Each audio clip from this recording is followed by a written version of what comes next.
Selamat petang, salam sejahtera. Kalau kemarin kata Zahid, mereka akan siasat siapa ataupun apakah kebenaran dakwaan KJ tentang pengundi hantu dalam PAU 2022. Hari ini akhirnya KJ bersuara lagi. Akhirnya KJ dedah lagi yang paling hangat lagi, luar biasa.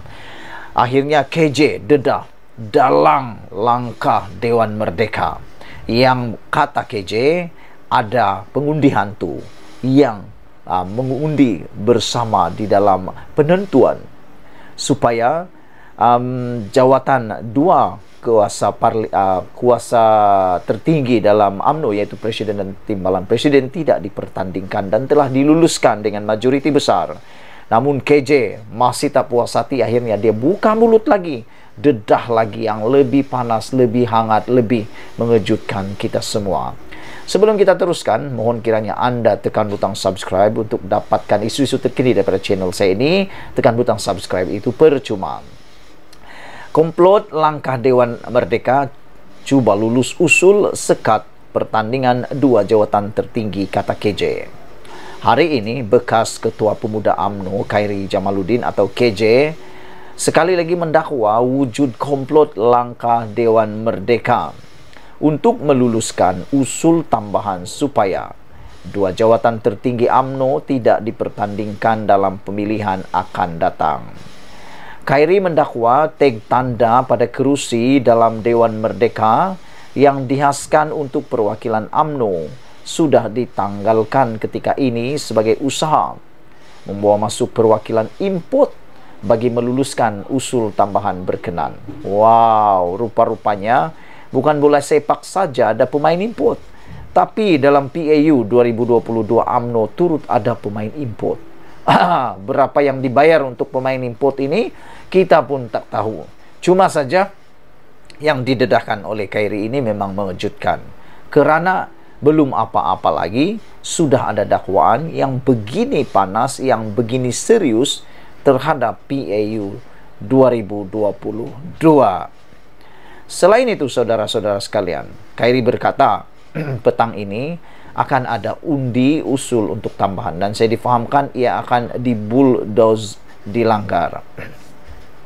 Malah beberapa tag tanda di kerusi Dewan Merdeka yang dihaskan untuk perwakilan bahagian telah dicabut dan ditanggal supaya perwakilan input boleh dibawa masuk untuk sorak sokongan dan bulldoze usaha supaya jawatan Presiden dan Timbalan Presiden tidak dipertandingkan.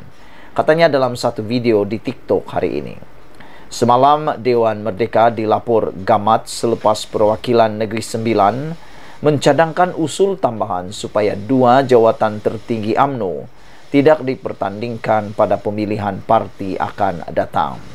Rupa-rupanya inilah orang atau inilah perwakilan atau inilah bahagian yang telah pun mencadangkan supaya usul tambahan itu tidak dipertandingkan, yaitu perwakilan daripada Negeri Sembilan.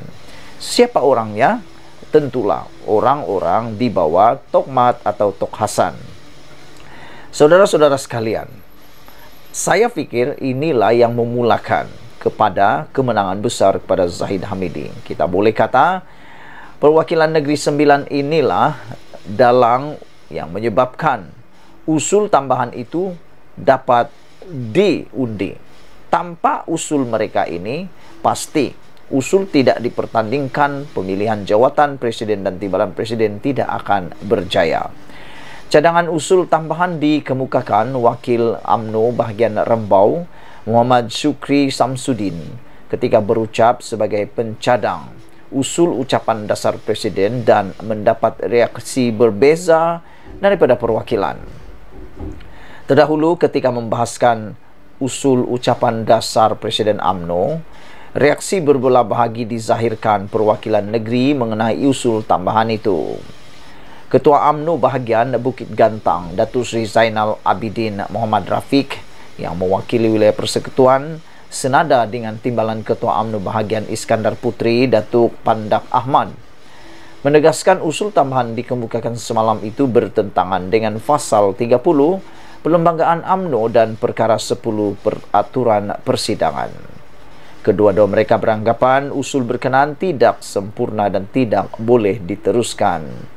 Difahamkan 4 lagi perwakilan, yaitu Selangor, Kelantan, Perak serta wakil mahasiswa bersetuju dan menyokong usul tambahan berkenaan.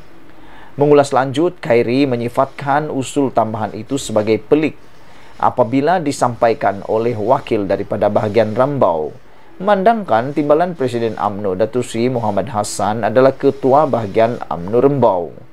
Kalau nak bawa usul penambahan pun, lindunglah sikit. What happened to you? Apa dah jadi pada kamu, Mat Hassan Muhammad? Soalnya. Sehubungan itu, Khairi yang juga bekas ahli parlimen Rembau merayu kepada semua perwakilan UMNO dalam Dewan Merdeka supaya tidak meluluskan usul tambahan berkenaan. Sebaliknya memberikan kebebasan kepada perwakilan untuk memilih pucuk pimpinan parti. Beliau turut memberi jaminan pertandingan 2 jawatan itu tidak akan menyebabkan UMNO berpecah belah. Sebaliknya akan menyokong mana-mana individu yang mendapat mandat menerajui UMNO. Saya janji bahawa pemilihan tidak akan membawa kepada perpecahan, kata Khairi Jamaluddin.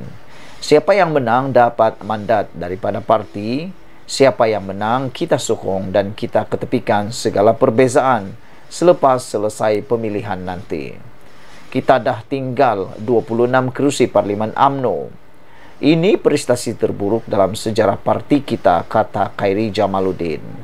Jadi, sangat penting perwakilan dalam UMNO juga jangan melakukan langkah Dewan Merdeka untuk bunuh demokrasi, menidakkan suara perwakilan di akar umbi, menentukan masa depan UMNO dan memilih siapa yang boleh dari layak dan layak menerajui parti kita dan membangkitkan semula parti keramat UMNO, kata Khairi Jamaluddin.